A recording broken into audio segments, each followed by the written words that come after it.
Are you getting stressful letters or calls from the bank? Does your home require expensive repairs and you just don't have the funds to fix them? Regardless of whether you want to buy or sell, Taylor Andre of Thumbprint Realty is here to help. From saving your home from foreclosure to walking you through the process of becoming a first-time homeowner, Taylor makes real estate easy. With your best interests at heart, knowledge of the market, and a passion for people, Taylor is dedicated and motivated to serve you. Good rising, good afternoon, good evening, or good night. I am Tayla Andre, and I am determined and dedicated in assisting you in all of your real estate needs. Give me a call at 617-459-0041. Again, that number is 617-459-0041. Or you can email me at TAYLA@thumbprintrealty.com. Things may seem a little bit different now, but your health remains a priority. With the Massachusetts Health Connector, you can stay happy and healthy. Whether you're employed or have recently lost your job, you have options to stay insured. Visit mahealthconnector.org to compare health insurance plans and choose the one that's right for you and your family. Open enrollment ends on January 23rd. Visit mahealthconnector.org or call 1-877-MA-ENROLL. That's 1-877-MA-ENROLL. The People Station. What is that? What is that? Spark FM. Good rising, good afternoon, good evening, or good night. I feel like I got a frog in my throat. I am Tayla Andre. Waking up with Tayla Andre has absolutely nothing to do with the time of day we link up, but about waking up your third eye with unorthodox conversations leading to universal consciousness. I feel good. I feel great. I feel wonderful. And so first and foremost, I just want to reiterate. So yesterday we talked about gratitude, and one of my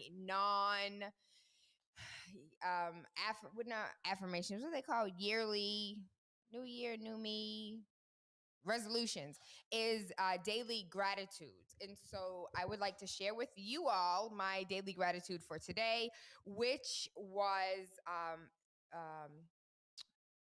thoughtfulness and mindfulness and food. I am very great. I am extremely grateful for food in every aspect of food. Yesterday, so for those who know, the children and I went ahead and got tested for COVID. We tested negative, and so we went down south. We went to Georgia to go visit my daddy. We stayed with my daddy for a little while to make sure everything was cool, and then we went and saw Nana. Since she is an elder, we wanted to make sure she was good.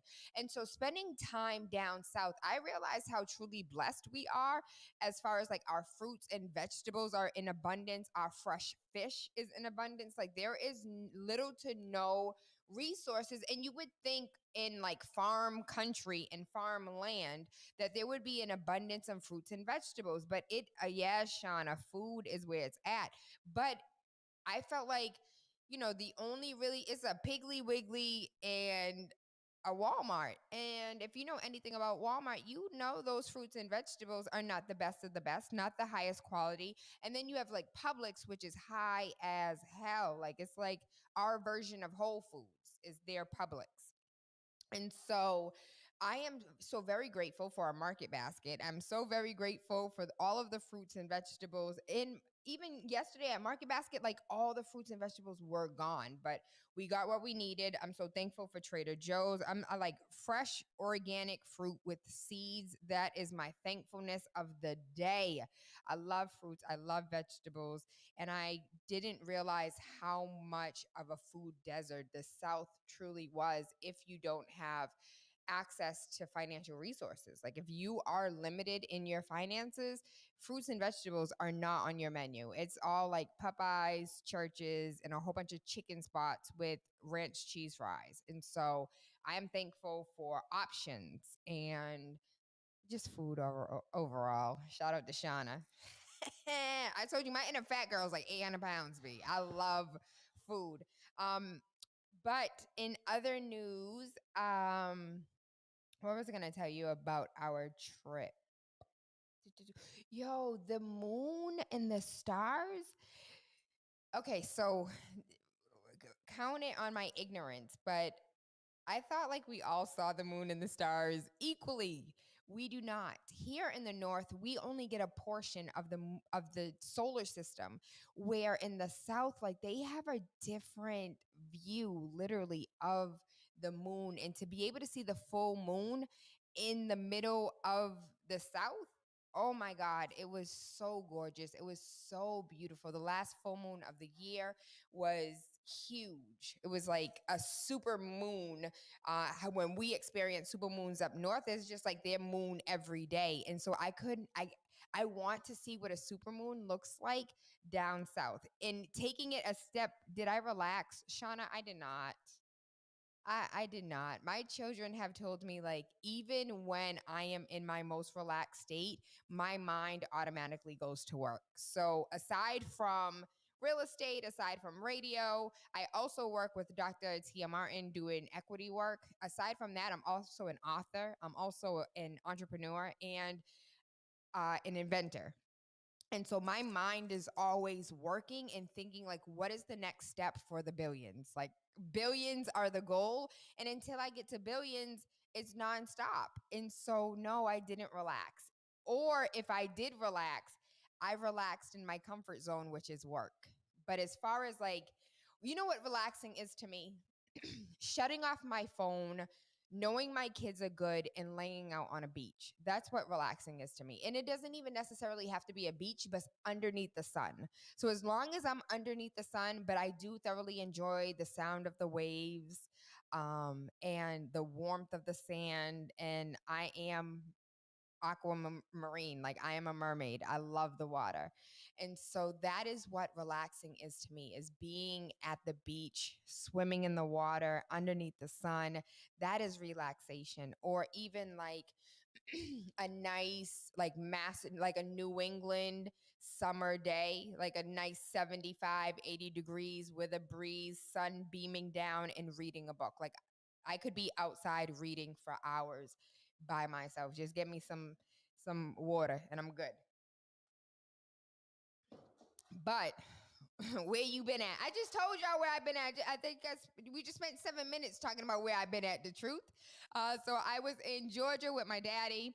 I was in Alabama with my nana, and I was with the children, and we were practicing social distancing. We stayed our asses in the house and just did whatever it is that nana wanted us to do. And I was catering to my grandmother, who has raised everybody in their mama's kids. And so for that woman to have taken care of everyone the way that she has taken care of everyone, and for no one to be, well, let me be clear, because there's a lot of people doing for Nana right now, but I wanted to go and lend myself, just like she took care of me, to make sure that she was good. And so I will forever, to the day I have no more breath, that lady will be my whole life. But as far as news is concerned, so today is a very important day as far as Georgia is concerned, because Georgia is voting today. And why is it important? It is important because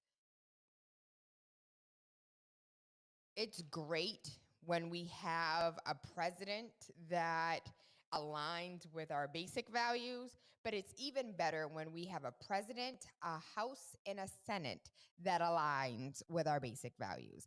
And so what we are fighting for in Georgia is damn near basic human freaking rights. To make it as simple as possible. And shout out to Tony Gianni, because Tony's like, Taylor, you can't just talk about the simplicity of it. Like, you have to give people the complex version. But if I could be honest, we as Americans are slow and we are dumb, and our education system failed to properly educate us. And so you do have to break it down to the smallest molecule of the building block and force feed it to people that way, because not all of us understand. First and foremost, not all of us understand the game of politics. It's definitely chess, not checkers. And it's a long game. Like, it's not for the next 5 years. It's like 50 years from now, when I'm dead and my great grandchildren are running the earth. Like, what do I want it to look like? That's how I'm going to decide on this bill. That's how I'm going to decide on, how I vote. And so it's definitely a long game, and we may not understand and we may not see why people move the way they do, but trust and believe, it is a 70-year-long game that we're not even in the damn game. We just watching from the sidelines, not understanding what the hell's going on. So Georgia is important. If you know anybody in Georgia, please tell them to go out and vote. And I want to give a huge shout out to Bruce Marks of NACA, NACA, the housing, America's North American. I'm not even gonna pretend like I know the acronym for NACA, but NACA, if you know anybody who needs a ride to the polls, NACA is giving rides to the polls for Georgia voter mobilization. They have 360. Hold on, go back. They have 360,000 NACA members in Georgia, and their local goal is to flip the U.S. Senate on January 5th, which is today, to change the direction of this country. They're telling people to vote for Reverend Raphael Warnock and John Ozoff. And so... what's the boy's name? Perdue. So Perdue is the one who is running, and he's all up Trump's ass. And NACA is like, listen, vote for Reverend Raphael Warnock and Joseph Ozoff, and they are giving free rides to the voting polls. And so if you know somebody in Georgia and you need help for a ride, what's the phone number? So you can go to NACA.com. I'm not even going to complicate anything. Go to NACA.com, NACA.com. They're also hiring people at $13.50 an hour to just help out, be paid canvassers for whatever it is that they need. If you need a job, baby, go do it.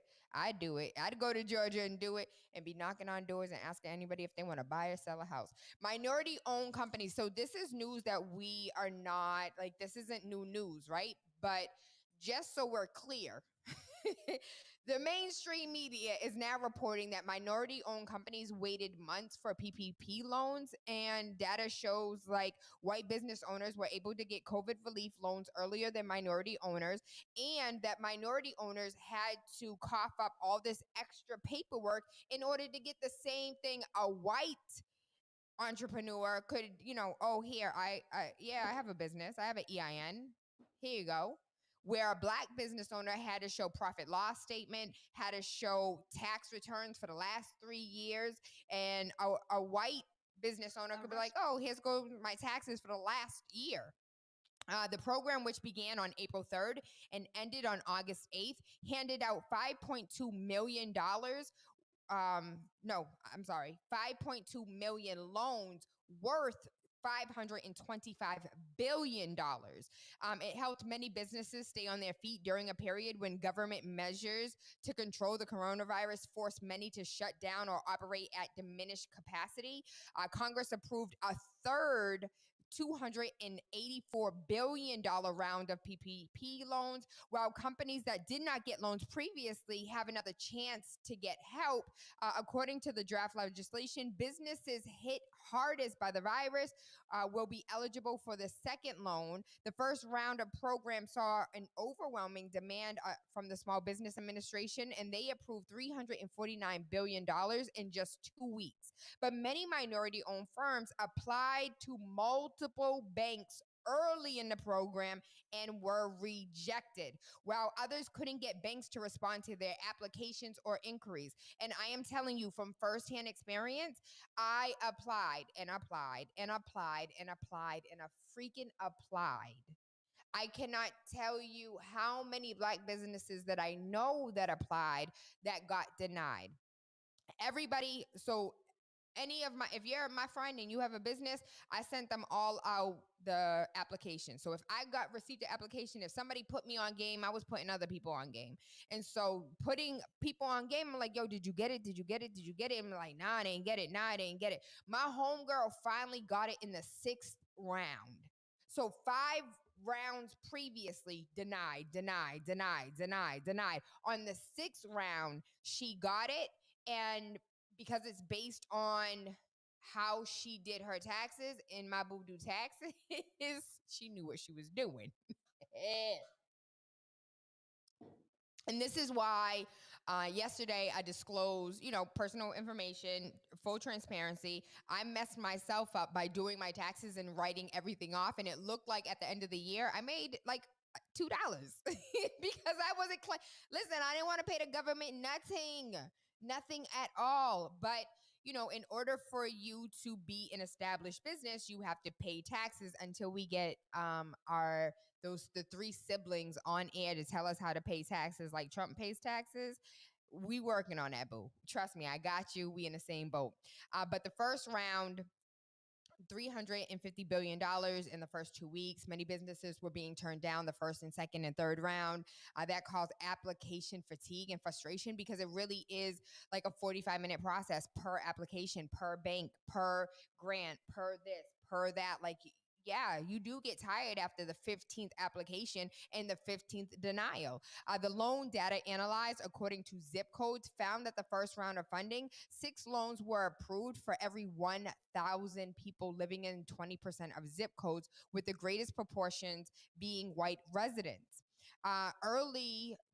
That is nearly twice the rate of loans approved for people living in the 20% zip codes, with the smallest proportions of whites. That pattern reversed itself over the final 4 weeks of round 2, partially because banks responded to criticism, not because they were doing the right thing, not because Bank of America was doing the right thing, not because Wells Fargo was doing the right thing. It's because they were called out on their BS. And that is the only time that they reverse or do the right thing, when somebody calls them out on their BS. Many are hanging on by the skin of their teeth. Most are in professional services, small retail shops, restaurants, barbershops, and these are the people who weren't able to get loans. And I read, so there's a loan out now. I sent it out. If you want me to send it out to you, I'll send it out to you. Just send me in the inbox. I got you. But this new loan, hold on, because I want to be very clear.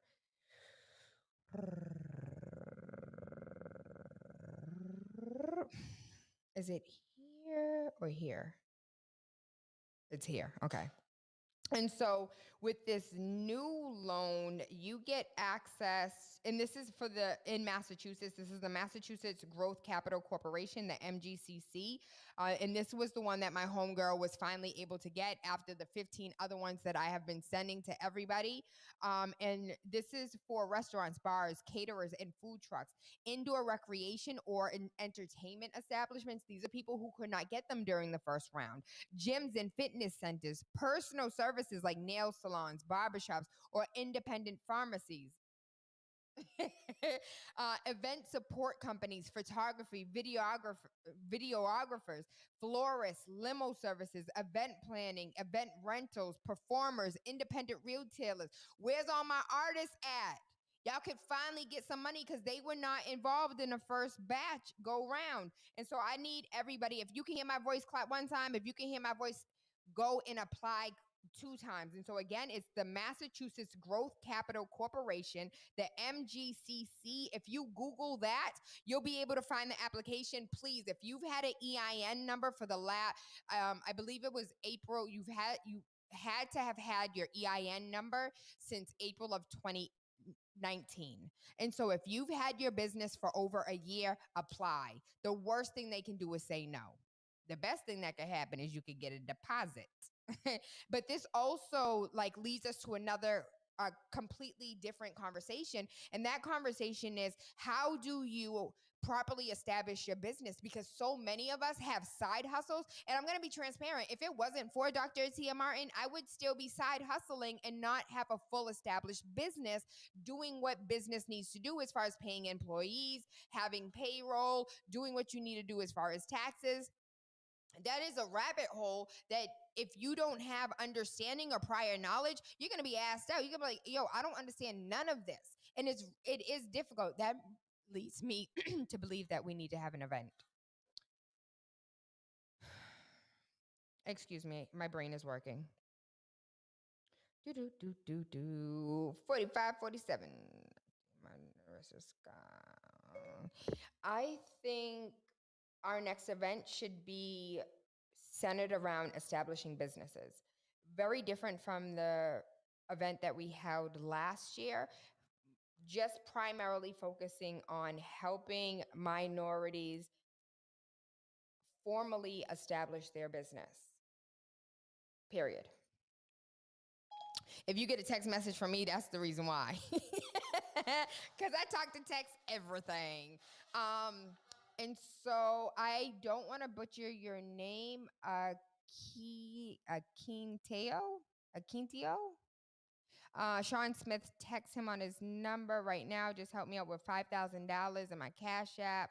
Hold on. That sound like that's not what we do. We is not scamming, boo. That sound like a scam. What is the name again? Absolutely. Absolutely. And let me give it to you again. It is the Massachusetts Growth Capital Corporation, MGCC. MGCC. Can somebody type that in the chat for me so everybody can get that? The MGCC, Massachusetts Growth Capital Corporation. I want to make sure that everybody gets what they need to get. We got to go ahead and get this money and pay these bills. And when we come back, we're going to talk a little bit more about what's going on in the news, how we can go ahead and help you establish your business. And we are going to talk today about something that is super important for our guest at 12 o'clock, and that is Massachusetts health insurance. Because I am learning a lot about medical bills and about health insurance, and we will go down that rabbit hole when we come back. I am Tayla Andre. Waking Up with Tayla Andre has absolutely nothing to do with the time of day we link up, but about waking up your third eye with unorthodox conversations leading to universal consciousness. TAYLAANDRE.com.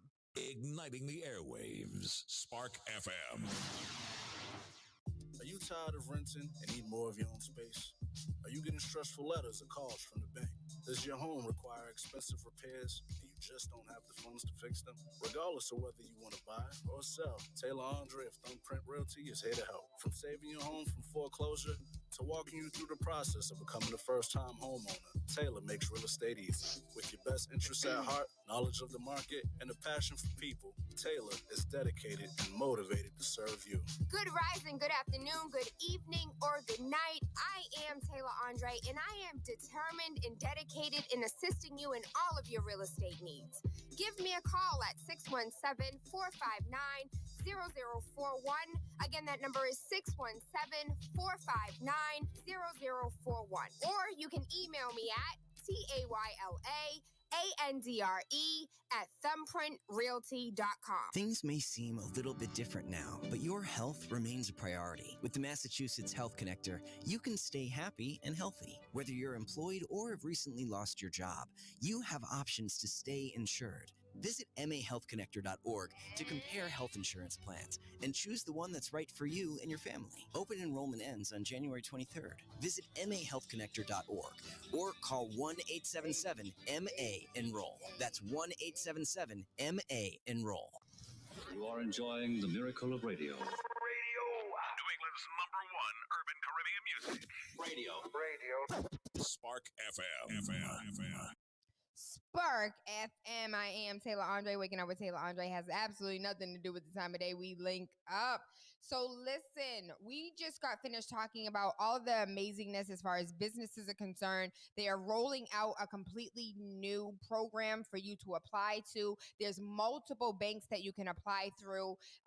There's so many different avenues that you can apply for these grants that are coming out. And so these are going to be from August through December. And so get your ish together, baby, as far as a profit loss statement, how much money came in, how much money is going out, how much money are you spending on your business? How much money are you frivolously spending? Like, get your budget together, get your EIN number, get your DUNS number, which is completely free, which helps you build your business credit. Like, there is so much for us to discuss and so much for you to learn. And it is, unless you have a mentor, unless you have a guide, unless you have somebody to navigate that space with you, or unless you're just willing to do the research yourself and the own due diligence that's going to take you hours down a rabbit hole, yes, it is going to take some time, but it is so worth it. And so the Massachusetts Growth Capital Corporation or the MGCC is who you want to reach out to make sure that you are able to get your money right. And the reason why we were talking about that is because, studies show, even though we know from firsthand experience, studies show that minorities did not get the money like up front. We had to wait until the end, until the money was damn near diminished. All their friends, all the cronies, all the, what's it called, nepotism. Nepotism is very much real. And unless you have somebody in a position of power who can help you with your nepotism, unless you have somebody who looks like you who wants you to win, or unless you have like a fairy godfather who wants you to win, it doesn't work like that. Like, there's too many. I need oil sheen real quick because I'm tired of this. I said oil sheen because that's what I use on my doors at home. Not like WD-40, just spray a little oil sheen. You'll be all right. In other news, this one is, I love this. So Boston removed a statue of the kneeling slave before Lincoln. The statue was to be placed in storage until the city decides whether to display it in a museum. I don't need a museum of a slave bowing behind Abraham Lincoln talking about some thank you for saving me. You didn't save me. You just wanted to win a war. Like, you saved yourself. It wasn't about me. It wasn't about us. And so this statue was in downtown Boston. Workers removed the Emancipation Memorial, also known as the Emancipation Group, and the Freedmen's Memorial early Tuesday from a park just off of Boston Common where it had stood since 1879. City officials had agreed in late June to take down the memorial after complaints and a bitter debate over the design. But I would like to stop and say, how are you okay with taking, like, Abraham Lincoln freed the slaves, right? We love Abraham Lincoln. Oh my God, he is the father of truth. And so you are opposed, Marty Walsh, to, yeah, I think it is disrespectful and it does make people feel some type of way, but you're okay with Faneuil Hall being a slave owner, having that was the slave block where people were butt naked, being sold off, having their mouths and butt cheeks and everything else, all their cavities invaded to see what type of person I'm finna buy, but you don't want to change Faneuil Hall, but you're okay with taking Abe Lincoln down? I'm confused. In the words of Asaria, I'm confuzzled.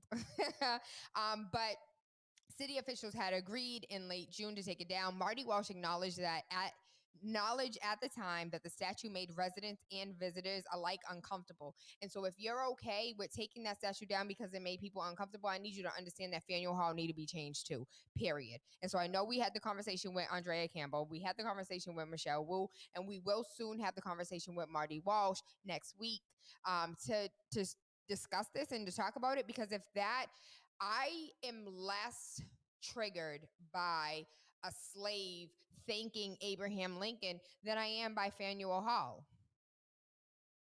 Just being honest. But I'm glad that it's being removed. So a Virginia judge will not try a black man in a courtroom with white portraits. Judge David Bernhard is concerned that the portraits might suggest the courtroom is a place historically administered by whites for whites. I'm confused. Over and over again. Yeah, we hear them in conversation. Because I'm just wondering, like, do you think it was administered for whites by whites, or do you think that is the perception that people are going to believe? Or is that the actual facts and the truth? So a black defendant's right to a fair trial would be harmed if the jury heard the case in a courtroom lined with portraits of white jurists. A Northern Virginia judge has ruled. The up-and-coming trial of Terrence Shipp on charges of eluding police will be held in a courtroom that has no portraits on the wall. The reason why this story is so magnificent to me is because we know the justice system is absolutely blind to your color, right? But it's not. It absolutely is not. And so does it really matter whether or not there's white men hanging on the walls? Because there's white men hanging at the State House. There's white men hanging on the White House. There's white men everywhere we go. So you think one courtroom that no longer has white men on the walls changes the fact of how justice has been served over the course of America? it's while to some the issue of portraits might be a trivial matter to the justice system, it is far from the case. He said that he was concerned that the portraits may serve as the unintended but implicit symbol that suggests courtroom may be a place historically administered for whites by whites, because it has. Not implied, not unintended, implicit symbols. It's the truth. I think it's absolutely hilarious. But I do want to be clear that the judge was born in El Salvador and was elected to the bench in 2017 by the state legislature. And so I'm excited that white men are being taken down from the walls, but I'm also annoyed because you think that that's going to change the way that justice is going to be served from any other bench other than his. It sounds like he self-identifies as Black, right? But it doesn't matter whether there's white men on the walls. If there's a white man on that bench and the white jurors as peers, there's very little that those portraits are going to do. The Coming to America 2 trailer has dropped 30 years later, and I am so excited for this. You know that I can still, just like many of us, can still watch Coming to America and still find something dope that you didn't notice in the first 10,000 times that you've seen it before. You're still going to, I don't know, but for me, when the police and the cars and the daddy came to New York, and it's just like, that's the T'Challa for me. T'Challa, T'Challa. But I forgot the rhythm or the beat.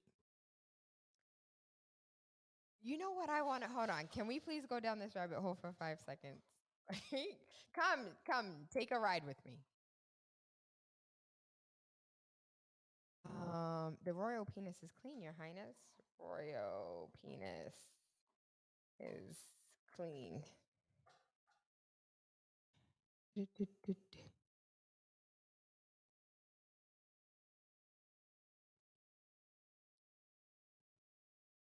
Yo,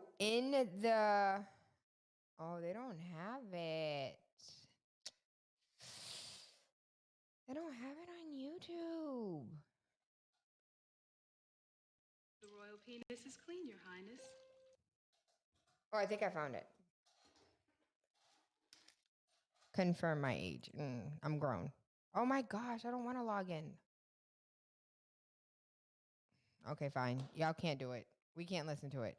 But what I will do is I'll play the trailer for you in case you have not seen it for yourself. What I wanted to show you was in the video of him like waking up and him transitioning into the tub with the royal penises clean, Your Highness, that like I'm trying to figure out who sampled that, because someone sampled it and made an entire song out of it. And I wanted to see, because y'all are dope just like my daddy, and I wanted to see if it was something that you guys could help me figure out, because I still not have been able to freaking figure out what song sampled that.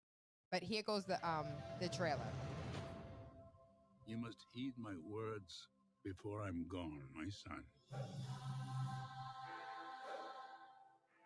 Now, you will be king. But the throne must pass to a male heir. Hakim, it appears you have a son. He must be found. Prepare the royal jet. We are going back to America. Oh, hell no, Your Majesty. Come on! I'm back! Say it again! Feel right in this mother... Feel good in this mother... My whole hood in this mother... Wow! Come on!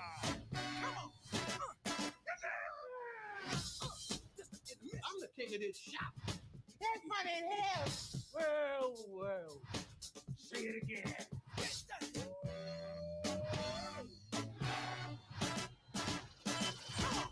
It is so good to see you. Well, I be damn. Look who done come up in here. Hey, escuta Quinte and Ebola. Famine and blood down. Nelson Mandela and Winnie. Those hungry babies with the flies on the face. Hey, that's too much. Now, you stepped over the line. Now, we won't be talking that kind of shit about the hungry babies. You're going to have to get out of my chair. Politically incorrect. So what you doing back here, Hotel Rwanda?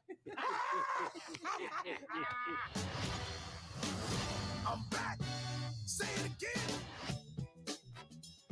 Feel right, feel good. I just want to shout out everybody who got goosebumps and chills when they saw like this. It bring back your whole childhood. I don't care who you are, how old you are. Like, Coming to America was the movie, is the movie, will always be the movie, and to have a sequel after 30 years, like, we've been waiting for a long time. For a long time. A black teenager, 14 years old, was falsely accused of stealing an iPhone. I know you guys watched the video. I saw the video. She was like, that's my phone. You can go ahead and go grab it. And when you look at the manager, like, getting ready to, like, get the little boy's phone because this woman said, that's my phone. And, like, the audacity of, like, so the crazy thing about it is, so Keon Harold, who's 14 years old, is said to be seeking therapy after he was tackled to the ground by a 22-year-old Maya Ponsetto in the Arlo Hotel in New York City on December 26th. Keon's father, Grammy Award-winning African-American jazz artist Keon Harold, told TMZ that the boy's mom, Kat Rodriguez, are choosing a trauma therapist. He said that his son has been less seriously traumatized and made to feel like a criminal, and he's asking his parents, why me? New details have also emerged upon Ponsetto's long rap sheet. The 22-year-old was arrested on her second DUI charge in October, just 5 days after being put on probation for her first one in May, according to court records. This came after a separate arrest back in February with her mother for drunkenly refusing to leave a hotel in Los Angeles. She also is yet to be slapped with any type of charges for the alleged assault on the 14-year-old. And so we definitely... I saw another video, right? And so somebody else asked her, like, how do you feel? And I guess they got her age wrong because she does age horribly. Like, she looked like she was a grown woman, and they said that she was an age that she was not. And in this other video that came to surface, she was like, actually, I'm 22 and I'm Puerto Rican. The only reason why I wanted to report on this story is because I want to be clear that just because you're Dominican, just because you're Puerto Rican, just because you're Cape Verdean, just because you're El Salvador, Brazilian, I don't care what your nationality is. If you don't self-identify as black, as your ancestors were black, you don't have a native tongue because you don't have your mother's tongue because that's your native tongue. You speak Spanish because the Spaniards came and raped the natives and told y'all have to believe in this Catholicism and you have to speak this language. So the reason why you speak Spanish first and foremost is because your forefathers and foremothers were raped by the colonizers. And so for you to be like, oh, I'm Puerto Rican, I'm not racist, I need us to stop and understand that colorism is real. And just because you're a Latina who can pass as white does not make you like, we fail to discuss colorism very often. And so I've said this before, I'll say it again. As a child growing up, I always got hit with the you think you're cute because you're light skinned, which was crazy to me because internally I've always wanted to be darker. And maybe that's why I love the sun so much, because I do. I love chocolate. I want to be chocolate. And that has always been weird to me. Like, you think you're cute because you're light skinned. It's like, but black people are more beautiful. No. That's just my perception, right? And so for her to justify her actions by saying, but I'm Puerto Rican, no.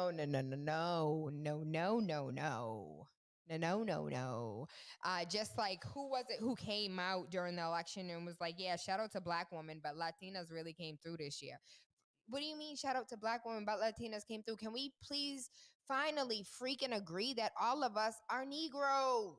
Because at the end of the day, when all of us are in the boardroom, guess who's still not being chose for a promotion? Guess who's still getting sexually harassed? Guess who's still being on a board of who I'd smash, pass, marry, and like, who? Guess who's not getting any respect?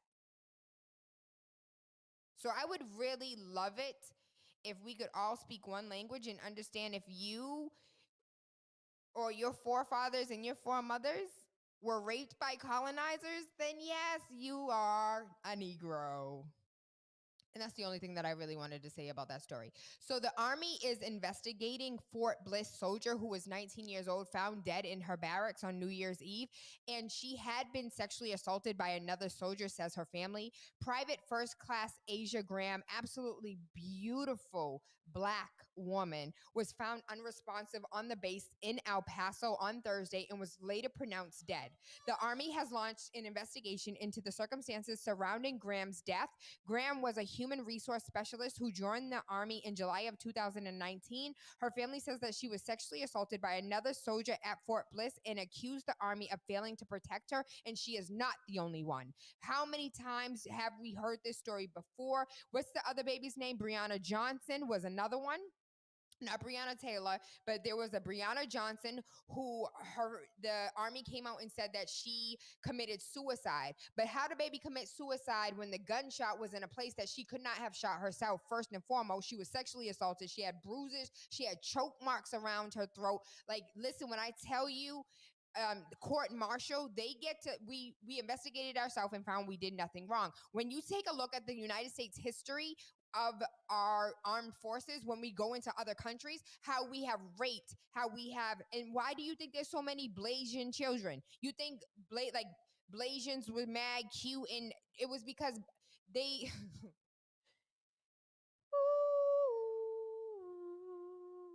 relax. So the thing that frustrates me is we pretend like we are the greatest nation on earth, but when you take a look at the history of what it is that we have done since the beginning of America, who we have killed, who we have murdered, who we have slaughtered, who we have raped in the name of Catholicism, in the name of democracy, in the name of doing the right thing, because it was the right thing to do. And so I am compelled to tell you guys a dream that I had. And so I had a dream that I walked into the state house here in Massachusetts, and it was, a convening, and it was a hearing. And I walked in and somebody said something and I called BS. Like, I literally was just like, what? That's BS, right? And they had armed guards or the state police come and escort me out the building. And you guys know, I told you from now on, I want $1 million for every minute, for every day, for every second, for every day that I could have done a thing. I want $1 million. I'm suing. I want your whole life. And so in the dream, I was like, it was one outburst. There was no warning. There was no, even criminals get 3 strikes, you're out. And so in the dream, I was being escorted out, and I was like, yeah, this is not right. This is not how you can't just remove me. This is public. I own this MF. I own the state house. I paid my taxes. I paid over X amount of dollars in taxes. I own a percent of this, just like I own percent of companies and corporations when I buy stock. I own the state house. You can't kick me out of something I own. And so somebody was recording me, and they were live on whatever it is that they were live on. And you could hear them saying, oh, she's right. She's right. And so now going back, it's still a dream. I'm on air. I'm talking about it. People want to interview me. I'm like, the only person who's going to interview me is me. So if you want to find out, watch Spark FM or tune in to sparkfmonline.com. And so I'm going in, I'm talking about this and I was like, you know what? And that's really how slavery started. And I understand what Kanye was saying now about slavery was a choice, because people had a choice. The woman who was recording me in the dream talking about, oh, she right. And the people behind her and next to her, like, yo, she's right. Everybody was saying that nonsense under their breath. Didn't nobody stand up? While I'm being dragged out of the state house, which is a public place, which I paid my tax-paying dollars to, I had every right to say anything that I wanted to say. And if it was inappropriate, it was like, Taylor, calm down a little bit, or next time we're going to have to remove you, instead of you taking me, forcefully removing me. And that's how the first, what's the saying? First, they came for the fascists, but I'm not a fascist. Then they came for the Christians, but I'm not a Christian. Then they came for the gays, but I'm not gay. Like, if you don't stop the injustice right then and there for all the people who were recording and who were in the background of that recording, like, oh, she's right, she's telling the truth, that's not right, but it's not me, so I'm gonna just shut up and sit here and not say nothing. I'm gonna let that happen to that person because it's not me. But when two or more touch and agree, and we all agree, and there's 15 people over there talking about something, now that's not right, let her come back, you're gonna kick everybody out. And that, for me, in the dream, I was just like, yo, that's exactly, so over there, that's who snitched on Nat Turner. That's who allowed all of the Jewish people to be hauled off into camps. Like, when we do not come together, work together, fight together against the establishment that is trying to annihilate us. And I said that, and I say all that because we have, in the last 365 days, from the reports that I have read alone, have lost 5 different Black men and women out of the United States Army from friendly fire or an assault, and we're investigating ourselves. But you don't see none of these white boys, you don't see none of these white girls in the Army being molested, being sexually assaulted, being murdered while being in the Army. And it reminds me of that movie, and I can't think of it, so we're gonna go ahead and take it a step further, and we're gonna call my daddy real quick, because this was a movie that I watched with him many a times, and he's gonna know exactly what it is.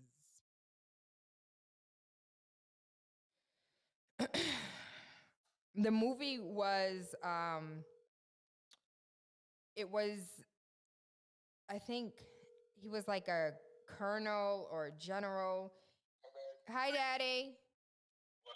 Nothing. So we're on air and we're live right now, and I'm trying to figure out the name of the movie that we used to watch in North Andover, or we watched it in North Andover, and it was the woman who like tied herself up, or she got help to tie herself up to prove to her father that she was being sexually assaulted, and so she put herself on public display, and her father left her there. Like, he was a colonel or a general or something like that, and she got look at my daddy. I knew you'd know.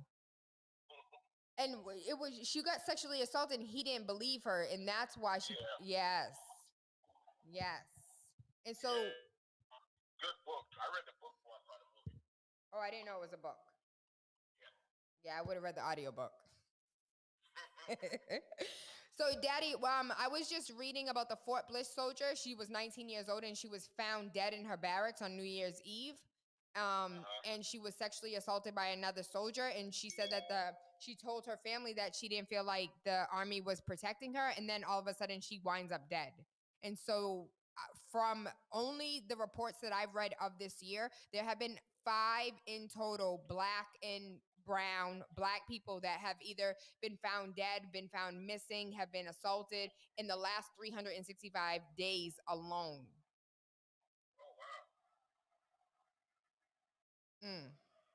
So I love you, Daddy. I hope you have an amazing day today. I'll talk to you later. Okay, love you. I love you too. The General's Daughter. So, and that movie came out a long time ago. So, like, this is nothing new. I investigated myself and found that I did nothing wrong. China moves to punish lawyers that were hired to defend Hong Kong pro-democracy activists. Yo, when I read this, I was so appreciative for democracy. I was so appreciative because China has been on some BS for a really long time. They will sit here and sell your liver, your kidneys, your heart on the black market, and then ask your family where you at. Like, the conversations that I've had with Chinese refugees, like formerly Chinese citizens that are here in America now, it scares me to even go to China, even though they have dope manufacturers. But I'm absolutely terrified of China based off stories alone. Chinese lawyers, I'm not going to pretend to butcher nobody's names, but these two Chinese lawyers said that they are facing losing their licenses. They had tried to help 12 Hong Kongers who were convicted of border violation. 12 were represented in court by lawyers appointed by mainland authorities. Their trial has highlighted concerns about the erosion of freedom in Hong Kong. And they also represented a citizen journalist who was jailed for reporting about coronavirus. Imagine Taylor Andre in a third world country, or in a developing country, or in a communist country. There would no longer be a Taylor Andre. It's scary to say.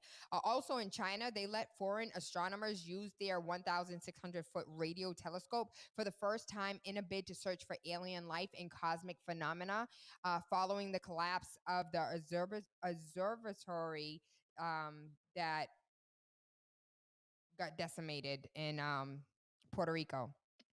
And so I love the fact that every other country is open to discuss the fact that there are alien life and we are not the only intelligent life in the entire universe. And it still blows my mind that the United States of America is like, you're a conspiracy theorist if you believe in aliens, ha ha ha, you need to go to a insane asylum. And other countries are like, yeah, let's use our most powerful telescope to see if we can contact them. It's so funny to me that if you live in a bubble and you only see the mainstream media news, that when someone says something like, when someone reads a story that I just read, it's just like, yo, Tayla is bat-ish crazy. Like, I don't know what she's talking about.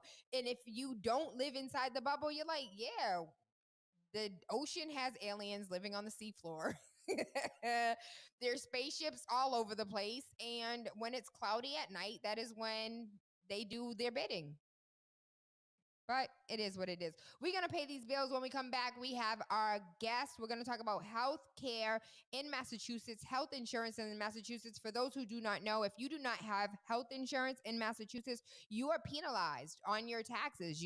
What is it, $680 that you have to pay if you do not have health insurance? And if you don't have children and you don't have health insurance, that you don't have any tax deductible, like there's nothing to deduct. When you have children, you get like tax credits.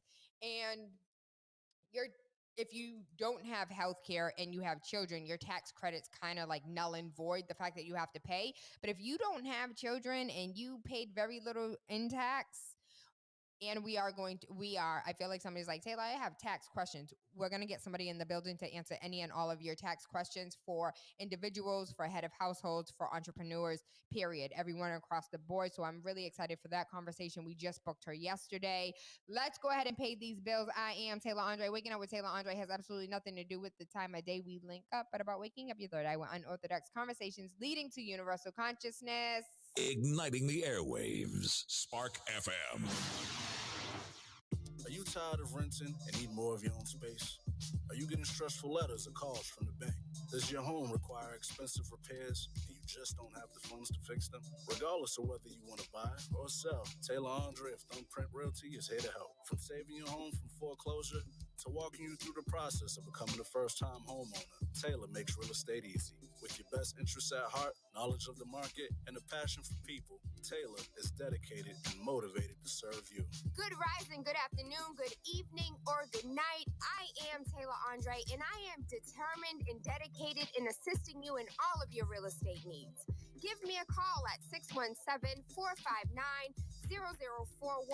Again, that number is 617-459-0041. Or you can email me at TaylaAndre@thumbprintrealty.com. Things may seem a little bit different now, but your health remains a priority. With the Massachusetts Health Connector, you can stay happy and healthy. Whether you're employed or have recently lost your job, you have options to stay insured. Visit mahealthconnector.org to compare health insurance plans and choose the one that's right for you and your family. Open enrollment ends on January 23rd. Visit mahealthconnector.org or call 1-877-MA-ENROLL. That's 1-877-MA-ENROLL.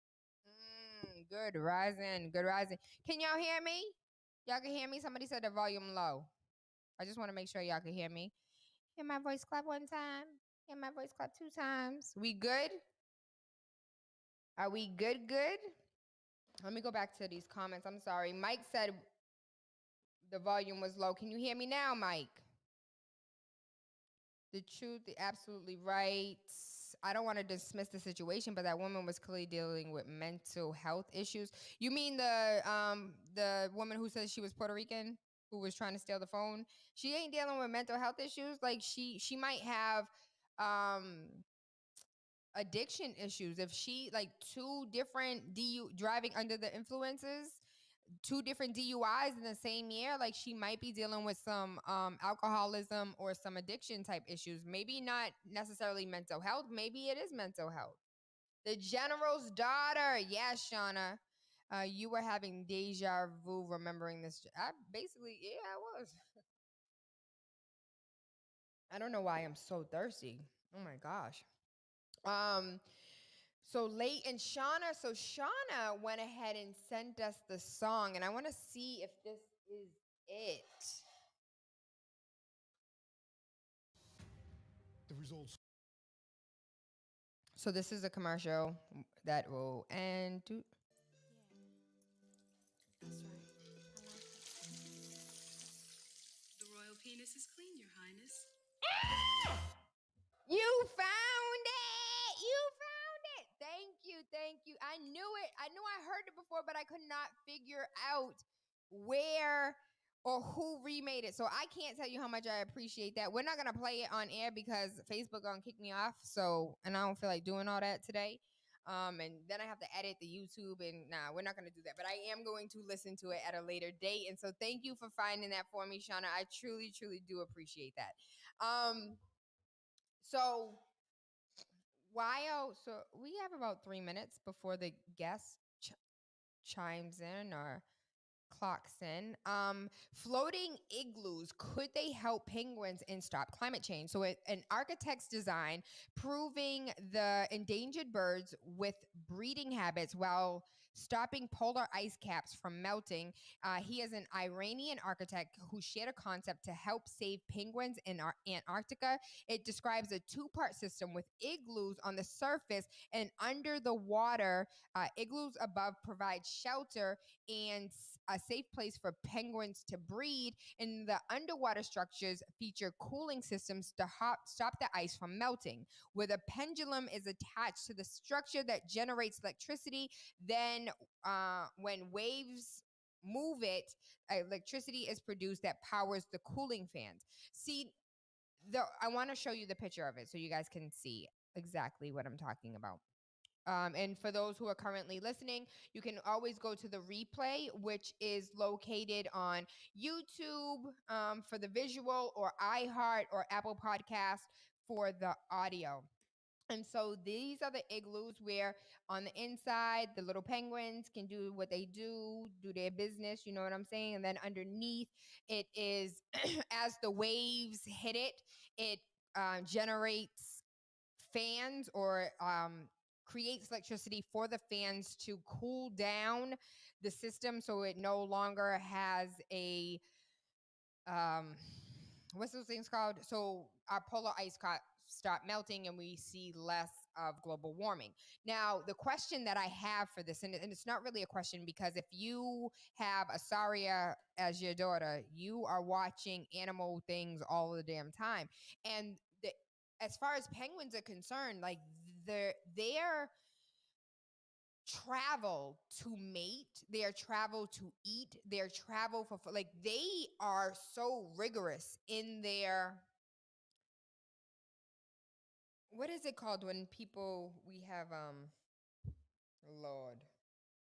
What I'm trying to say is, if we create these igloo structures for the penguins, we, in a sense, kind of make them lazy. So do I want them to be lazy? No. Do I want them to have a hard life and to struggle? And it is a struggle. Like if you watch penguins come from out of the water and then go try and find their mate as they're climbing and falling up a damn mountain, you feel so bad for them. You want to pick their little ass up and put them on the mountain. But at the same time, as far as, what is the word I am looking for? Not generational, but biologically. So if we say biologically, we create these igloos for these penguins, they no longer have the biological wherewithal to remember like how to climb out the mountain. So what if we, we become extinct, we die, and in turn we end up hurting the penguins even more because they no longer have it instinctively in them to do the things that they were supposed to do because we made life so easy for them. And that's how I think about like zoo creatures, like keeping animals in a zoo. It's one thing if it was like hurt and we're trying to bring it back to life and make it healthy. It's another thing when we cripple them. That's the word I was looking for. Are we going to be crippling them by creating a safe space for them to mate because we decided that we were going to ruin the earth? So we're trying to do the right thing, but in doing the right thing, are we crippling them? That's neither here nor there for me to decide, but I just wanted to throw that out there. Tesla. If you have not seen the Tesla documentary on Netflix, I would love for you to watch the Tesla documentary on Netflix. And I am willing to watch the Tesla documentary or listen to the Tesla documentary on air together. When you take a look at Tesla's story and you understand who he was and how brilliant he truly, truly was and how much he wanted to give to society, and then you see what we have done, and that's why, damn you, GE, damn you, Thomas Edison. When you take a look at what has been accomplished by Tesla alone versus how much of his genius has been stolen and misused. If you have time, I think it's like an hour and 20 minutes, please watch the Tesla documentary. And not Tesla, the car company, but Tesla, the person. Nikola Tesla. Absolutely amazing genius. I wish I would have lived during his life. I probably did live during his lifetime. I probably knew him. He was my best friend. That's why I love him today. But there is Tesla Model 3 self-driving, 358 miles from Los Angeles to Silicon Valley with zero human intervention. I love this because I love technology. I love when we have technology that is for us and by us and like prosperous and happiness. And I'm thinking about a commercial that I just saw for a movie that's coming out with Vin Diesel, I think it is. I think it's Vin Diesel because the other one's cute. I don't think Vin Diesel's cute. It's The Rock. I think The Rock's fine as hell, but Vin Diesel is not. And so I think it's Vin Diesel and not The Rock. Where they talk about biologically enhanced soldiers. And it was just like, oh, we've been working on you guys for a while. And I remember being in the studio 5 years ago, maybe even 6 years ago, and reading about DARPA, the Department of Defense. I don't know. It's like, what does DARPA stand for? Defense Advanced Research Projects Agency. Defense Advanced Research Project Agency. It is a research and development agency of the United States Department of Defense responsible for development of emerging technologies for the use by the military. Their annual budget for 2019 was $3.427 billion. It was founded by Dwight Eisenhower in 1958. And that sounds about right as far as the time when aliens crashed to the earth and we decided to reverse engineer their technology, but that's neither here nor there, right? So there was an article that I read about DARPA enhancing soldiers, and they were piloting a program for soldiers to volunteer themselves to enhance like eyesight so they can see in the middle of the night, have biological additions onto them, and so to be able to like shoot weapons out of their arms, like it was weird. And I was just like, this is real. Like this is seriously something that we are considering doing and we're okay with this. It's just like no one else had an issue with it. And I think that's how I feel about a lot of things that I read. I'm like, is nobody hearing what the hell I'm saying right now? Like, do you know how this plays a role into our future? How this plays a role into your children's future? How this takes away possibly all of your power as a citizen? No? Okay. Great. I guess I'm the only one. Brain cancer could be triggered. I want to make sure that she's not here. Brain cancer could be triggered by the healing process that follows a stroke or other brain injuries. So there was a study from Canada that analyzed tumor cells from 26.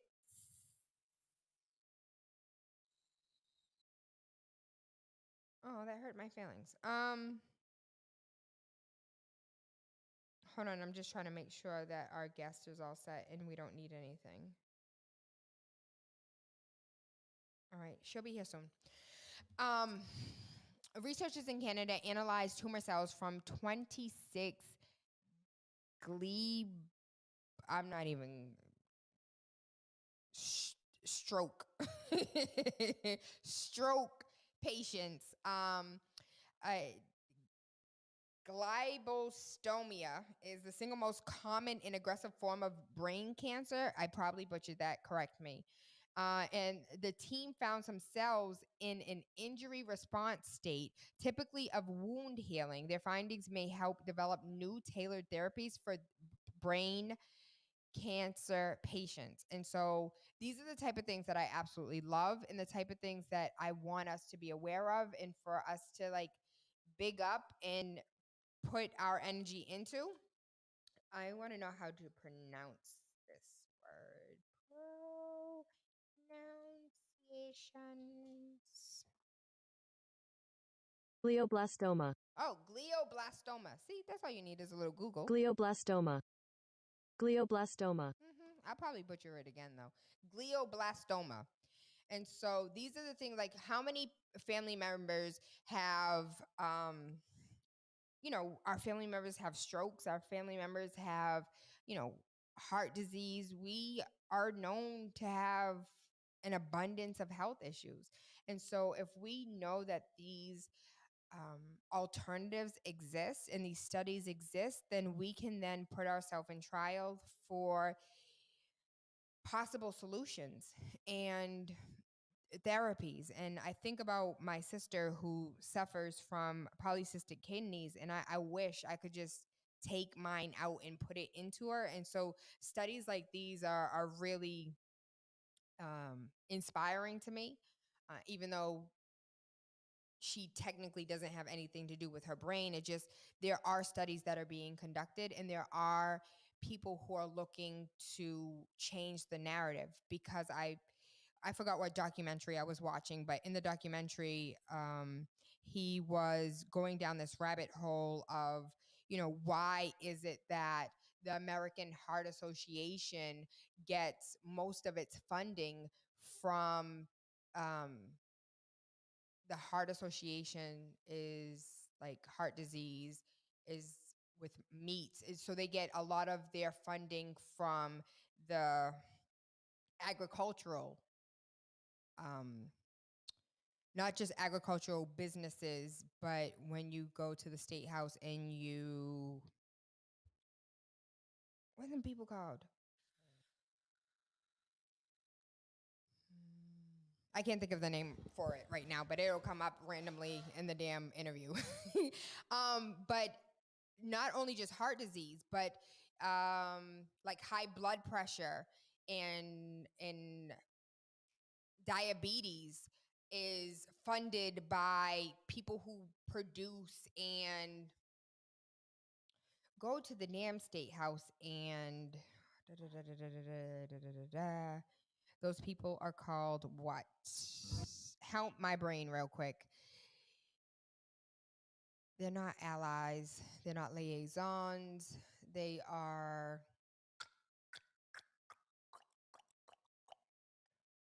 I can't think of the damn name. But in this documentary, he was going and asking them, like, if even like the American Dental Association, who promotes that fluoride's good for you, but yet the people who fund the American Dental Association are the people who benefit the most out of the dentist saying use fluoride. The people who benefit the most out of the heart disease, or the people who are funding those that are trying to cure cancer, are the same ones that are causing the cancer. And so it was just, I need to find the name of the documentary because I want to go back and watch it. But every single turn, it was just like, oh, you're trying to cure this thing. That's funny because all of the people who give you money are the same people who would want you to suppress the findings of actual cures because it makes them money for these people to get sick, for pharmaceutical companies to be the number one person to pay into, like, high blood pressure. It devastated my life and it annoyed my soul because trying to understand why, and I do understand it, if it ain't about the money, like it really truly is about the bottom line. And if that bottom line is growing, that what nobody wants to cure cancer. For what? We want to cure cancer for? You know how much money is in cancer? And just to remind you, Dr. Sebi, before they killed Dr. Sebi, Dr. Sebi went up against the United States government and they tried to sue him for falsely promoting the fact that he cured cancer, he cured AIDS, he cured, name it, he cured it all. And they were like, you can't say that you cure these things. And he was like, oh, okay. Let me show you something. And then all of a sudden, the person who was working on the documentary for Dr. Sebi, all of a sudden just ended up being murdered by somebody whom he may or may not have known. And so I won't touch on that, but if you know a little bit about a little bit, you know, life really effing frustrates you. When you understand how this, what I say earlier, chess, not checkers, we playing the long game. So while we are over here playing a short game, worried about what size rims we about to put on our car, there's an entire global society that is dictating your worth, and your ass is on the stock market in the form of your social security number. You don't believe me? Go do your own due diligence. Exactly, Mike Nice. There's no money in cures. For what? We don't want to cure you. We just want to continue to get you sick. Last but not least, as far as news is concerned, the MBTA switched to 100% renewable energy starting January 1st with their 3-year contract signed. I don't know why it's only a 3-year contract. It should be a 300-year contract. The MBTA has finalized a contract to switch its electricity supply to 100% renewable energy starting on January 1st. The move will save an estimated $3.5 million annually at the time the agency faces large budget cuts from COVID ridership dips. And the fact that they need all brand new trains, all brand new rails, all brand new everything, because everything is completely outdated.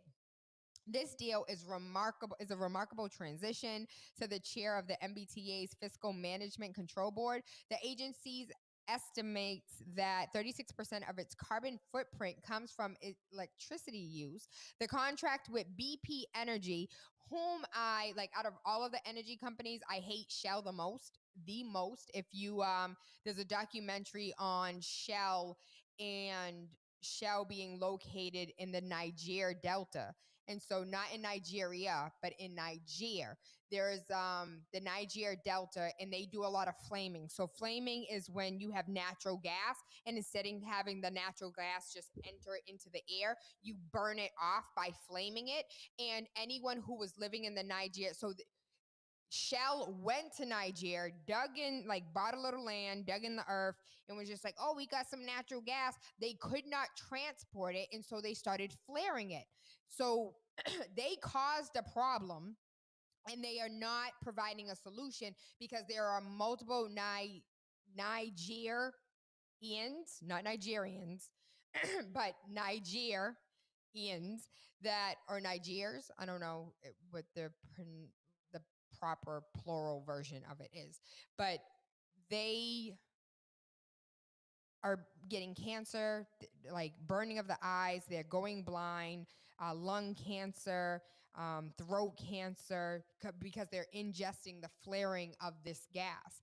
And Shell just doesn't give an F. And has no solutions, no nothing, no recourse, no like we're gonna move you to another place, none of that, like nothing at all. So I hate Shell with a passion. And out of all of they make the most money though, as far as as far as your stock is concerned, as far as your money is concerned, they got the biggest bottom line, and it's because they have no soul. They absolutely have no. They do what they want, just like Nestle. But that's another conversation for another day. Um, and we are 16 minutes into the top of the hour. So let me go ahead and pay these bills and go find our guest. Because I'm over here running my mouth and I want to make sure that we get our people in the building. Amen. Amen. So give me a second. Let me pay these bills and find out where our people are. I know it's going to be good.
were muted. Good rising, good afternoon, good evening, or good night. I am Taylor Andre. Waking up with Taylor Andre has absolutely nothing to do with the time of day we link up, but about waking up your third eye with unorthodox conversations leading to universal consciousness. We are having a dope conversation with Tina. I don't want to butcher your name. Is it Alu? It's Alu, yes. Alu. Tina Alu, because I butcher names, baby. No problem. Tina joined Cambridge Economic Opportunities Committee, or the CEOC, in 1987, first as a health services director and currently as the executive director. She has coordinated the CEOC's Navigator program through the Massachusetts Health Connector Authority since 2014, and she serves as the executive committee of Cambridge Family Policy Council Community Engagement Team and Nonprofit Coalition. That is a lot that you do, Tina. But overall, we are here today to talk about healthcare in Massachusetts and why it is important for us all to have some form of health insurance. And so, without any further ado, thank you and welcome to the Wake Up with Taylor Andre show on Spark FM Online. Please tell us why do we need health insurance? Sure. Well, thank you for having me on here. I'm really excited to be joining you today. And, pre-COVID, we all needed health insurance just because we need it. We can all get sick. I've worked with people for a lot of years as a navigator, and, people often ask, well, I'm healthy. What do I need health insurance for? And for a long time, I told the story of being in my kitchen and tripping over something and falling and breaking my ankle. And I thought, well, up until that point, I was perfectly healthy. And all I did was go in for regular checkups. But when that happened, I had to have surgery. I had to have all these things. So it's just important. It's important for accidents and serious illness, but it's really important so that we can get all the things that we need to keep ourselves healthy so that we don't have serious illness, all the preventive care. So it is important for everybody, even if they feel like they're a healthy person, to get regular health care, and you need health insurance for that.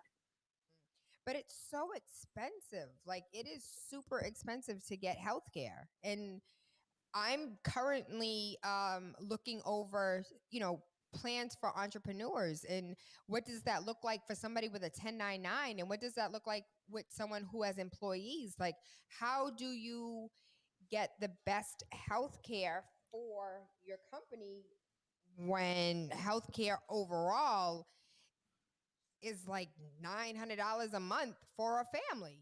Yeah, yeah. And Yeah. that's having nothing. Like, nothing is covered. You pay a full copay at the emergency, full at the doctor's office. You pay the full amount for prescription. That is the 900 is low per month. No, it is true. And I have to say, I feel so fortunate to live in Massachusetts because, our agency works with people with really low and moderate income, and health, taking care of their health can be really expensive. The thing we're so fortunate in Massachusetts is to have the health connector and to have options that are based on someone's income. So if someone isn't making a lot of money, or like you mentioned, 1099, a lot of times people don't know what that means, but it's people that are self-employed. Sometimes they have a small business, or sometimes they're doing things like they're an Uber driver or a Lyft driver, or those kinds of things where their income changes during the year, especially when a pandemic hits us. The thing about the Health Connector, it really helps people to choose good plans that are less expensive. And if someone's income changes, we get to help them as navigators, help them report that, and then their premium goes down. And so that's the thing. Other states don't have that in the same way that we do. And so I always say, if someone hears it's too expensive, reach out to the Health Connector, reach out to one of the navigators, and let us help you figure out something that both fits in your budget, but also covers your particular medical needs. And so, one of the questions that we received about 2 weeks ago when we first begun to have this conversation was, I went to the Health Connectors Facebook page, and the comments there are horrendous. Like, I am not inclined to work with a Health Connector based on other people's experiences. Why do people have such horrible experiences with the Health Connector and with health insurance in general?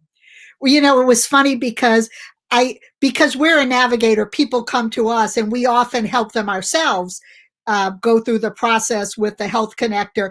But I wanted to make sure that I had the link for the Health Connector to share with you and to share the phone number with you. And I have to say, when I went on to Google it quickly, I saw some of those reviews too. And my thought was, that's not my experience early on, and we've been a navigator at CEOC since 2014. And early on, there were some real concerns, even for us as sisters, real concerns with the health connector and the service and the customer service representatives. But they really have turned that around and have made such progress in really changing their website and providing fast care. But I would say, if anybody is having issues with the Health Connector, going through them themselves, reach out to a navigator. As a sisters, we have ways that we can get through lines quicker. We have a lot of information. There are navigators all across the state. There are also other assisters. So I would say, if you're having a problem, through the Health Connector, either their website or over the phone, reach out to one of the navigators and we can streamline the process for you. How do I find a navigator? So if you go to mahealthconnector.org online, they'll give you a list. You can put your zip code in, and they'll give you a list of navigators and what are called CAC, certified application counselors, in your area. And now, because of COVID, almost all are providing services remotely. So you could choose CEOC even if you're in Western Mass, because everything is going to be online. And the Health Connector has allowed us to do a lot of things that we might have done in person before, to be able to help people no matter where they are without them having to come in, so that we can keep all of ourselves safe. Can you give me that website one more time? Yep. Oops, sorry about that. It is mahealthconnector.org. So MA and then healthconnector.org. And I can give you their phone number too, because not everybody is online. Mm-hmm. And their phone number is 1-877-623-6765. One more time for the people in the back. Yep. 1-877-623-6765.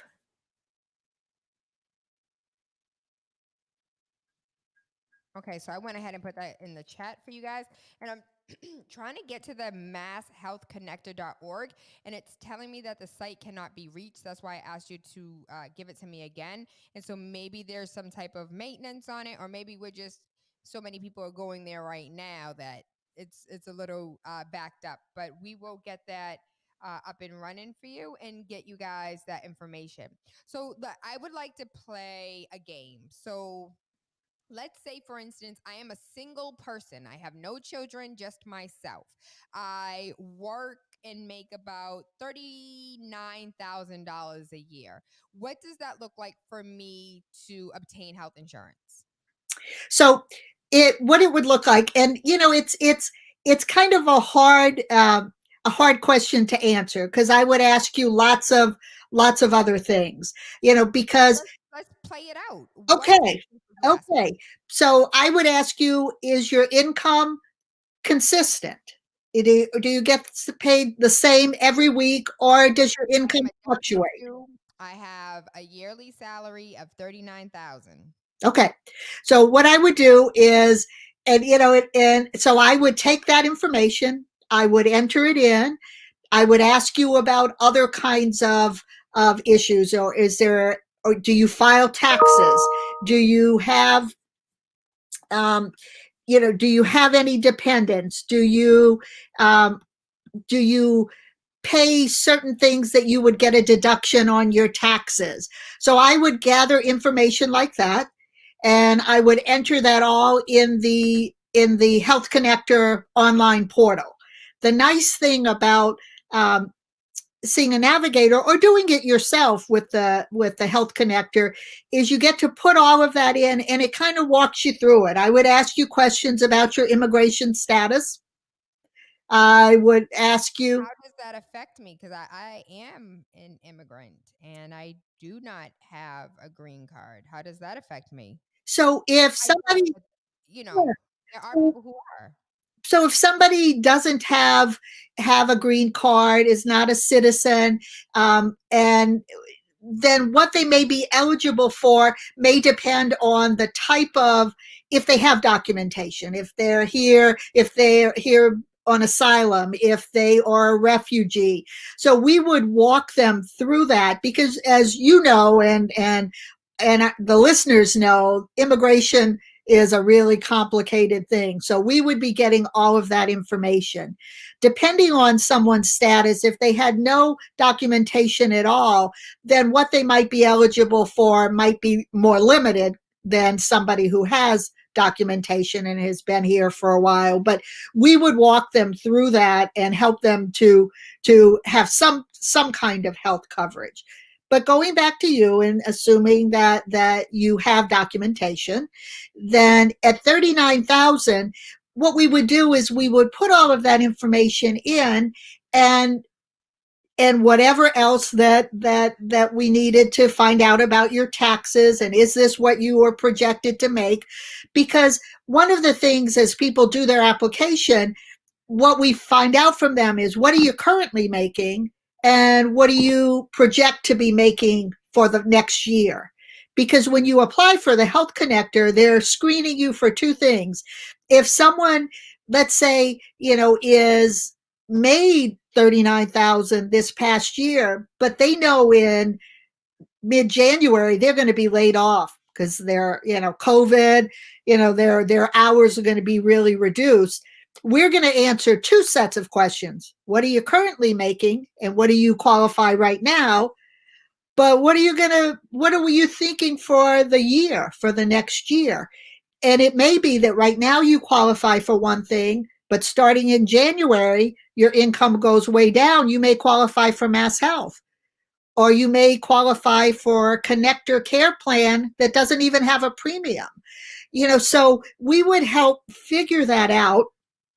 And then we would submit the application online, and it would tell you what you qualify for. And then the thing that I think makes the navigators really special is that then we spend a lot of time with you, and we would ask you about your medical history. Not that we want to get in people's business, but we want you to make a choice based on several things.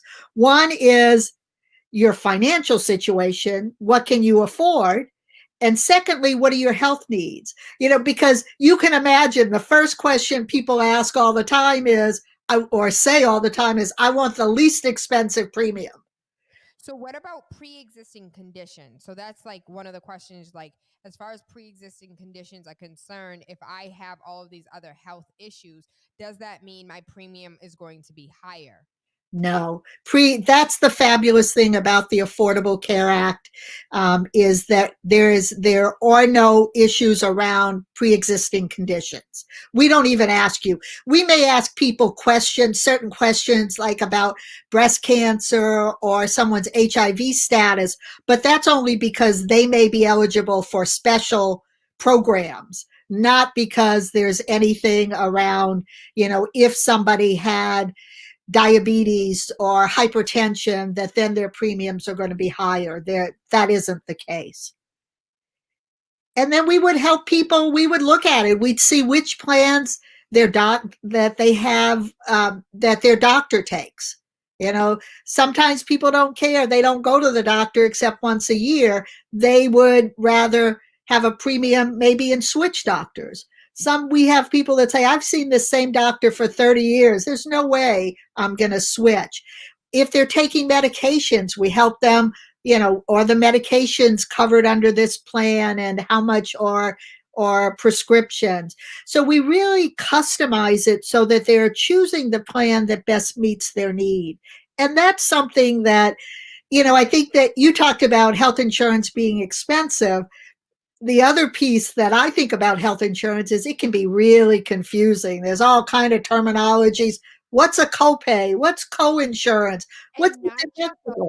not just verbiage, but there's like different tiers. And if you don't understand the different tiers and what comes all with the tiers, like it can be confusing, and you basically have to have like a PhD in order to understand just simple you and your family health insurance.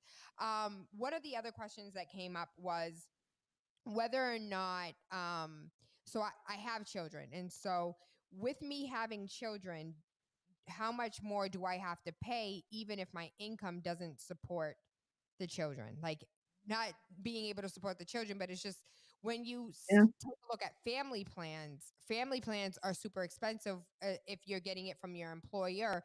If you have an employer based insurance that is offered to you, can you know that in order to go with the health connector? So you can. So it's ideal if someone can get their insurance through their employer. But I hear what you say, that sometimes the individual plan is affordable and the family plan is not. There are questions about when an employer offers it, is it affordable? And there's a calculation that we can do for people to help them decide, is that plan affordable? And if it's not, someone may get their own single plan through their employer, but they may apply for the health connector to cover the children because the family plan is not affordable. So we can help them do that as well. So you can have multi-level health insurance. So you can have health insurance coming from different streams. You don't have to have one provider in a sense. Absolutely. And sometimes people have a primary coverage and they may have a secondary coverage.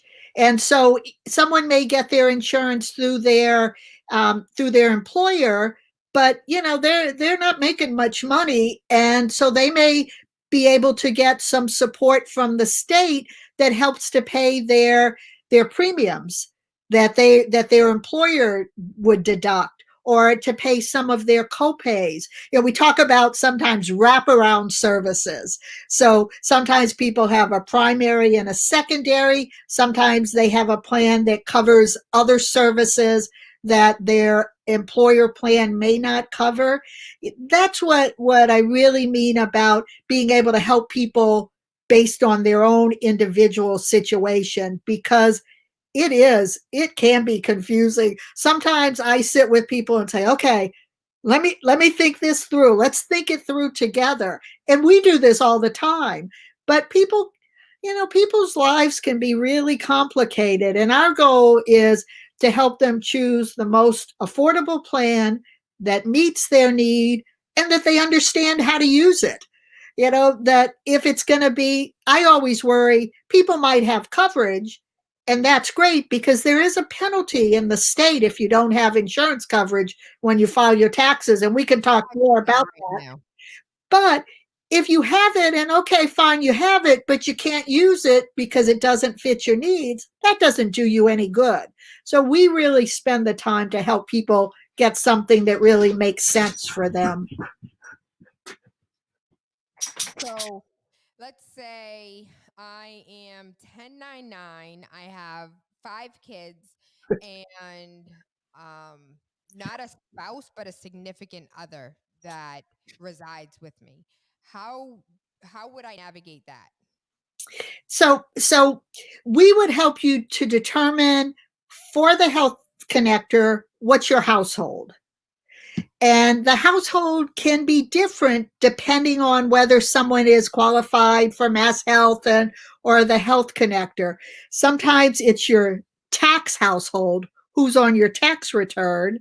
Sometimes it includes people not on your tax return, but part of your household.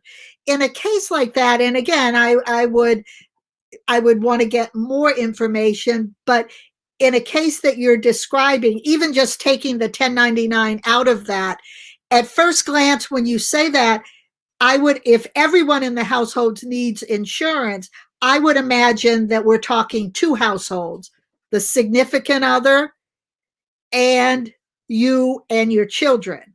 But that could maybe not.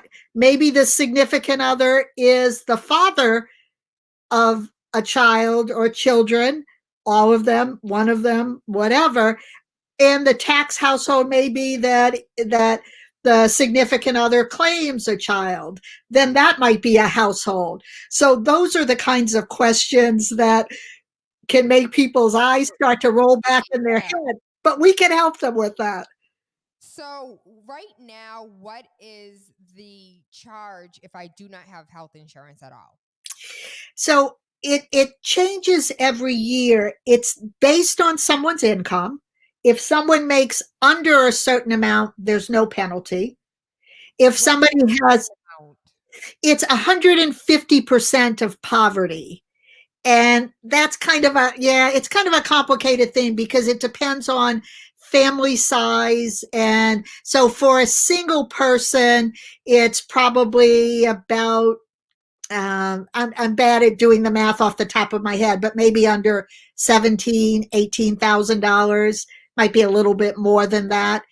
Or if somebody, we talked about documentation, if somebody isn't able to get coverage because they don't have the documentation that they need, then they would not be charged a penalty. So we would help people. It can be probably up to around $1,200 a year. And where people pay that is when they file their taxes. You know, it used to be a federal and a state penalty, and then the federal government waived that requirement, but there is still a state penalty. And even though, you know, people find that really a hard thing, I think because so many people in Massachusetts are covered because of the mandate, it allows people to obtain more reasonably priced insurance. Mm-hmm. So for those who did not know, the federal poverty level is a measurement of the minimum amount of annual income that is needed for individuals and families to pay for essentials such as room and board, clothes, transportation. The federal poverty level takes into account the number of people in a household, their income, and the state in which they live. And I would like to tell you that in 2020, the federal poverty level at 100,000 at 100% right, is for one person $12,760. If you are 100% impoverished, you make $12,000 or less a year. I don't know how on earth they think that your poverty level is $12,000, because if you spend $500 a month on a room, just a room, that's it, which really a room is $1,000 right now. That eats up your entire $12,000. So I'd like for us to have a conversation another day on what the annual poverty guideline should actually be, because $12,000 for one person and $21,000 for a family is like that. Then and you add 4,400 for every person thereafter. The problem with this, it has nothing to do with healthcare, so I'm going to shut up now. Well, it annoyed me though. No, look at the numbers, and that's not realistic. Well, and as you were reading it and talk, and it said about it being different from state to state. That is really not the case. When we're talking about the federal poverty level. And I always say, if you live in a small town in Mississippi and you're making $12,000, you're doing a lot better than if you're living in Boston or Cambridge, where you can't. $100,000. Yeah, absolutely. So there are a lot of things, when they do, we talk about this all the time, to be able to afford a one-bedroom apartment in Cambridge and not have any subsidy. I forget what the thing is, but something, for a family, you need to be making, $40 an hour, or, it changes when the thing, we're talking about a lot of money so it's crazy. It's a really outdated scale that was based on the cost of groceries, way back in the 1922. 20. Okay, I knew it was. I don't know if that's the real thing, but clearly, if one person making $12,000 a year is you're at 100% poverty. I really think like one person at $30,000 a year is poverty, because in Massachusetts alone, and what I was reading from was the 48 states, including DC, and then they have one for Alaska and one for Hawaii. That's right. But other than that, all 48 states on the federal poverty level is, for 8 people, is $44,000. How do you even feed 8 people for $44,000 a year? Yep. Let alone house, clothe, and do anything else.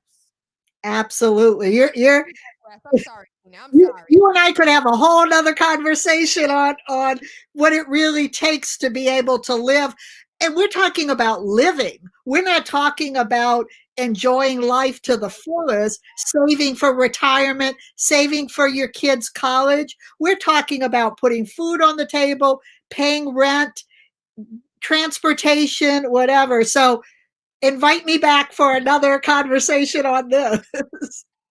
But we are coming to the top of the hour, and we are going to have another conversation because health care is so important.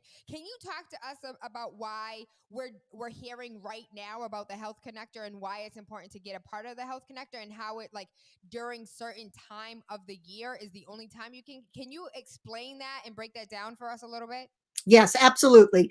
So the time that we're in now, that started on November 1st and ends on January 23rd, is called open enrollment.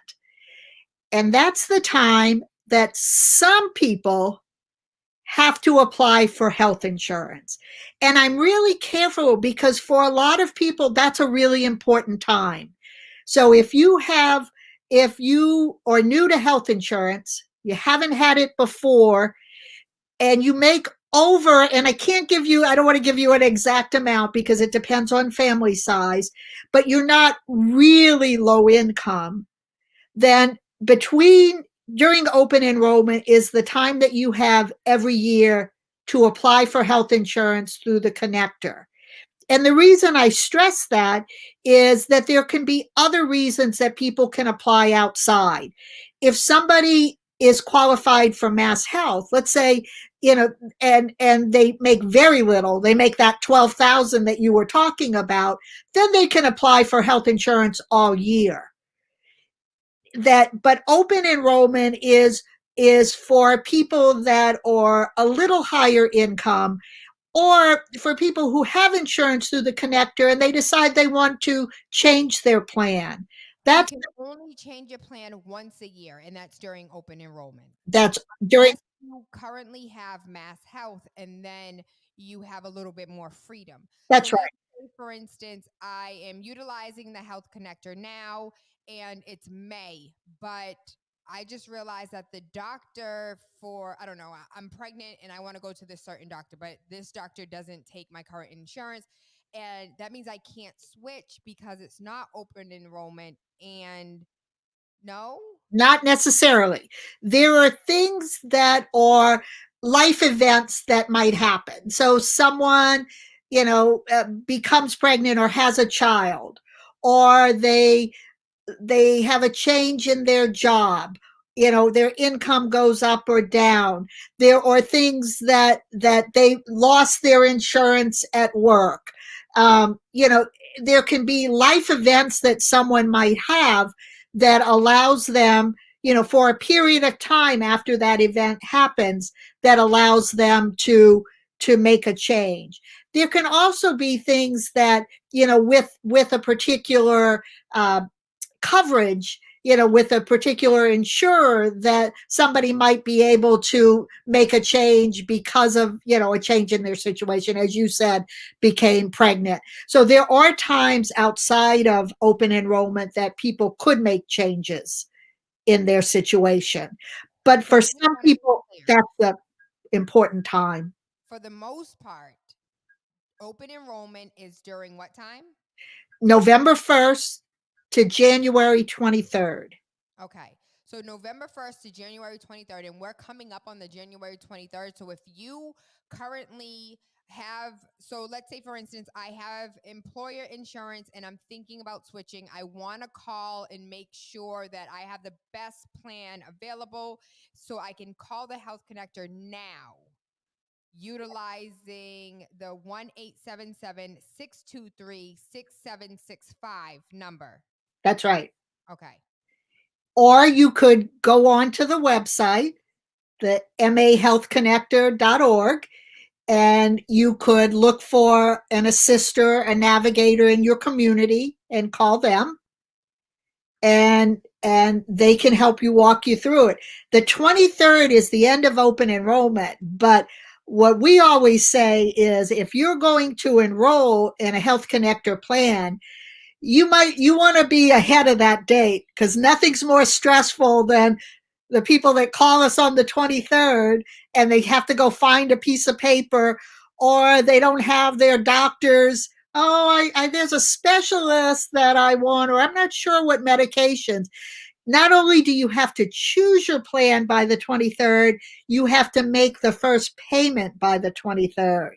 So don't wait for the last minute. Like, Tina, okay, I got 5 kids. It's me, my family, my husband. His insurance sucks at his job. My insurance sucks at my job. I'm coming straight to the Health Connector. What does my payment look like for our household of 8 making, okay, maybe not 8, maybe, okay, 4 kids, 6. Our household of 6 making $75,000 a year. Probably not a, I can't even, because it depends on the particular coverage. If you choose this particular insurance because you want to go to this doctor and this hospital, it could be $100, $200 more than this other plan where it takes most of your doctors, but there's one eye doctor that it doesn't take, and that plan is a couple of $100 cheaper. It's really hard to say what the amount is, for that. And again, there can be a lot of different things about the household. So I don't want to say something that is too high, and I don't want to say, oh, it's nothing at all, because if somebody's making 75, even thousand, even though we had that conversation, there's still going to be a premium. The good thing is that there are tax credits that help people pay for it. So when you're applying for health insurance through the connector, the first question that they ask you is, would you like help paying for your health insurance? And that's it. You check it. Yes. And then what it's going to do is it's going to tell you what tax credits you qualify. There are some that are federal tax credits. There are some that are state tax credits. That can bring the premium way down for a really good plan. So if there's one message that I leave people with, it is that there are plans out there that are affordable. And, and sometimes, you have to think about, that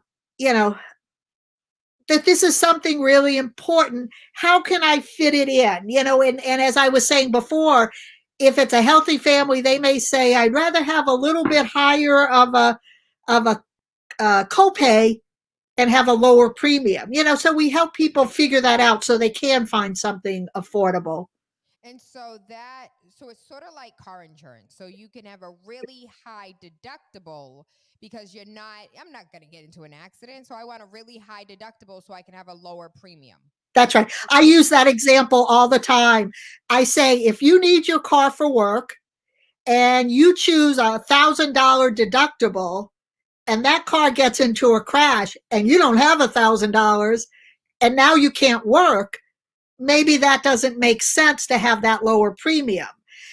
If you can only come up with 500, maybe have a little bit higher of a premium. But if you could come up with that 1,000, then you may say, no, I'm okay with that because I'm paying less all during the year. That's an example that I use all the time with people to help them think about that. Because as I say with car insurance, it's the same sort of thing. People go without collision and they say, I haven't gotten in a wreck in years. I'm just going to have liability. Then they drive out and somebody hits them. The car is totaled. So you do have to make those decisions, but having somebody kind of walk you through step by step really can help people make good decisions that fit their needs. Mm-hmm. So you guys can go to the mahealthconnector.org, or you can give a call to 1-877-623-6765. Again, that number is 1-877-623-6765. That's a lot of sixes. But again, it's mahealthconnector.org. Tina, thank you so much. And I'm excited to have you back so we can have this conversation again, so we can answer any and all questions. Because there were a couple questions that came through asking about mental health, asking about different. We got a lot of questions. We asked about whether or not they could get some DR procedures. Can we get a mommy makeover real quick? Like, so we got a bunch of questions that we definitely will answer next time we have Tina on air with us. And so I thank you for your expertise. And if there's anything else that we need to share with the listeners, please send that over through email, and we'll make sure that from now to the next time that we have this conversation, we get that information out. I thank you so much. Thank you for having me. Day today. And for those who are tuning in or just now tuning in, I am Tayla Andre. Waking Up with Tayla Andre has absolutely nothing to do with the time of day we link up, but about waking up your third eye with unorthodox conversations leading to universal consciousness. Nobody want to have health insurance ain't sexy. Talking about health insurance is not sexy. Having conversations about being a responsible adult and making sure that your kids are good and making sure that you have expensive ass health insurance, that's not a sexy conversation, but it's a conversation that needs to be had and that we need to open ourselves up to and to figure out what is the best that works for us. And so I do thank you for your time. I love you. Everything Tayla Andre, TaylaAndre.com. Don't forget to buy the book. I am so excited. The Finally Home book has recently been translated into Spanish. And so we are waiting for that to drop February 1st for the Finally Home Spanish edition. And we also in March will be dropping the audiobooks in both English and Spanish. So I am super excited. Tina, if you know anybody that needs to be a first-time homeowner, I wrote a step-by-step guide for people preparing for first-time home ownership. Oh. And that guide is 1888. That can be found on the Tayla Andre website.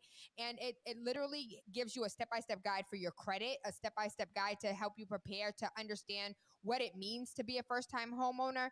And I don't care if you're not buying a house for the next 10 years, it is preparing you for that moment. And so we are also working with schools, trying to get it in some of the high schools so these young people go out into the world having an understanding of credit, having an understanding of home ownership and financial literacy as a whole. And so thank you, Tina. If you know anybody, please share with your friends. All right.